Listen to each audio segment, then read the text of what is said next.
secara umum imamah itu dalam Islam sampai kepala negara pun disebut imam.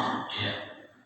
Semua yang memimpin satu kelompok ya secara status dia imam. Bahkan setiap pribadi, setiap keluarga pun masing-masing pemimpin. Dalam terjemahan imam adalah pemimpin.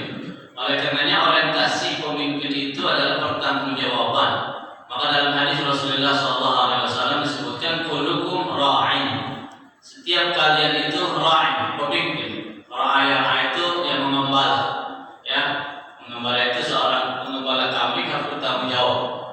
Wa kullukum mas'ulun an ra'iyatihi, dan setiap kalian akan diminta pertanggungjawaban atas apa yang dibimbingnya, ra'iyah. Rakyat itu dari kata ra'iyah. Mas'ul harus bertanggung jawab.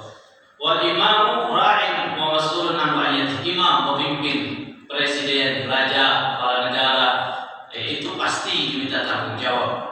Warrajulu ra'in fi ahlihi, dan seorang yang tidak menjadi apa-apa melainkan kepala keluarga juga ra'in, pemimpin di keluarganya. Wa huwa mas'ulun an ra'iyatihi, akan diminta pertanggungjawaban atas siapa yang dipimpin, istri, anak, siapa pembantu, itu kalau ada itu diminta tanggung jawab sejauh mana bertanggung jawab atas ya mereka itu dibimbing atau tidak. Bahkan wal mar'atu, seorang istri sekalipun ra'iyatun fi baiti zawjiha, seorang istri itu akan menjadi pemimpin terhadap apa yang dia punya otoritas di rumah suaminya. Wa mas'ulun an ra'iyatiha, itu tentang penggunaan, tentang pengelolaan, itu juga akan diminta tanggung jawab. Wal khadim ra'in, seorang pembantu juga, karena dia diberi otoritas untuk menjalani sebuah tugas di rumah, itu juga menjadi ra'in, sebagai pemimpin dalam di bawah yang dia pimpinnya. Fima li sayyidihi wa mas'ulun an ra'iyatihi. Jadi begitulah status setiap kita ini di hadapan Allah, akan menjadi pemimpin atau bertanggung jawab terhadap apa yang kita menjadi pemimpin terhadap apa yang bawah kita atau yang ditugaskan oleh Allah Subhanahu wa taala.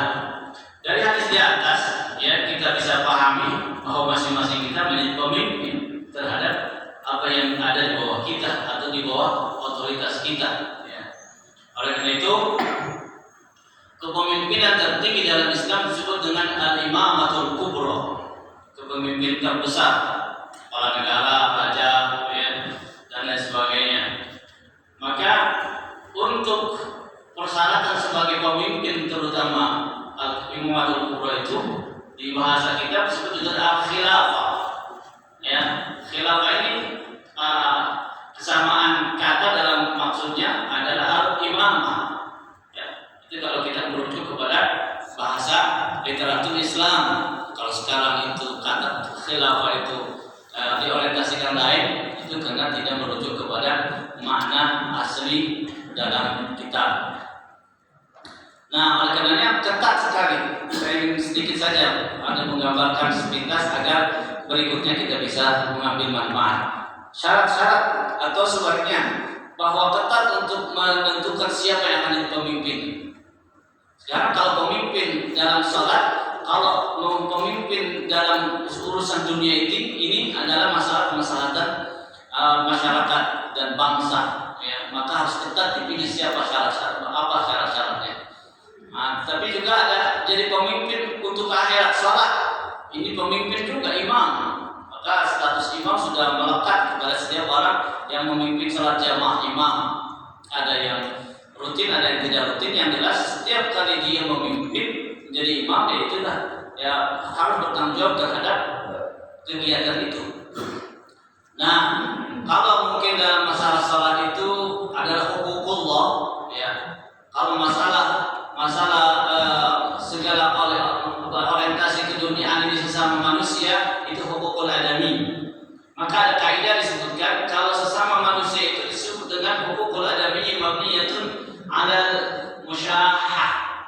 Hak antar manusia itu didasarkan atas tidak boleh mengalah. Hak harus diambil, hak harus diberikan. Itu musyahah.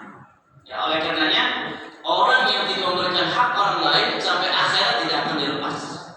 Orang yang di dunia itu dizalimi tidak akan lepas sampai di akhirat, pasti dia jadi kembali. Itu pasti. Allah, hak yang berkaitan dengan Allah, di kewajiban kita terhadap Allah itu ada yang disebut dengan mabniyatun ada musamaha, toleransi. Allah tidak memperketat. Ya. Oleh karenanya, bagaimana syarat jadi pemimpin yang akan mengelola dunia yang kaitannya dengan sesama manusia? Ada pemimpin sebagai ya imam jamaah. Aturannya tidak terlalu ketat, tetapi harus dipenuhi hal-hal yang menjadi rukun misalkan. Nah, ini bagian dari pemahaman yang harus dibangun. Untuk itu saya ingin menyampaikan sekedar sepintas saja, seorang pemimpin itu syaratnya dalam Islam satu, punya sifat adalah ya. Adil. Adil itu apa? Adalah ayakuna secara singkatnya sahibul istiqamatin fi sirah. Kehidupannya itu istiqamah dalam melaksanakan ibadah, melaksanakan ajaran Islam istiqamah. Ya. Kemudian wa an yakuna mutajanniban al-af'al wal ahwal al-mujibah lil fisq, menjauhi segala tindakan perilaku yang menyebabkan dia diindikasikan orang fasik. Nah, itu istiqamah. Adil itu disebut dengan adalah secara keagamaan. Ya. Harus istiqamah. Maka sesungguhnya tidak benar kalau pemimpin itu adalah orang yang jauh dari agama, yang harus justru yang paling dulu melaksanakan. Yang kedua, al-ilmul muaddi ila ijtihad fi nawazil wal ahkam. Punya keilmuan yang bisa berijtihad dengan ilmu itu pada waktu-waktu genting, ya, kondisi-kondisi darurat. Dia punya kemampuan dengan pemahaman ilmunya, dan ilmu itu apa yang dimaksud? Ilmu ya yang mendorong bisa beristihad, ya, maka tidak cukup sekedar ilmu sedikit saja, karena orang pemimpin itu harus kredibel, ya. Tetapi tidak ada orang-orang tim ahlinya dalam semua bidang. Tapi kalau tim ahlinya juga hanya sekedar keduniaan, maka melenceng dari jalur menuju ridha Allah, untuk menggiring umat untuk mendapatkan ridha Allah. Yang ketiga, ya, salamatul hawas, selamatnya anggota tubuh. Tentu ini barangkali paling diperhatikan. Ya. Yang keempat, salamatul aqdar min naqsin, atau kalau hawas itu indra, ya. Penglihatan, pendengaran, pikiran, itu adalah salamatul aqdar. Mungkin anggota badannya itu sehat, tidak misalkan tidak pincang, tidak syalal, tidak tangannya tidak, itu juga diperhatikan dalam Islam. Yang kelima, an yakuna ar-ra'yul mufdi ila siyasatir ra'iyah, ya, mufdi ila siyasatir, agar kemampuan kecerdasan bisa mengatur rakyat, yang gitu. Ini juga dipastikan harus ada pada pemimpin. Makanya disebut dengan tes and proper test. Itu ada bagian, ya, yang seharusnya kalau diikuti atau dalam Islam. Yang keenamnya asyaja'ah wa najdah al-mu'addiyah ila himayatil bayda jihadil adu.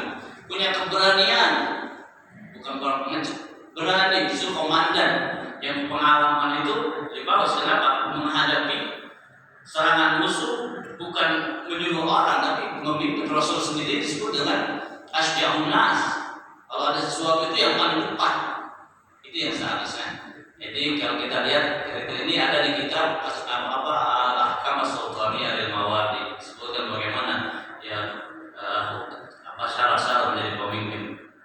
Yang ketujuhnya itu nasab. Nasab ini keturunan yang baik-baik. Lebih-lebih kalau asal intinya ada sesuatu dari etnis Quraisy. Orang Arab itu etnis Rasulullah dari Quraisy. Jadi dari suku Quraisy, gitu ya. Al-immatu min Quraisyin. Itu juga diperhatikan. Kalau tidak ada bisa diganti kualifikasi yang ya sama atau mendekati. Baik, ini sekedar pandangan, ya, pandangan yang saya ingin sampaikan sekarang adalah jadi imam, kalau kita para imam, gitu ya, maka harus juga ada syarat-syarat yang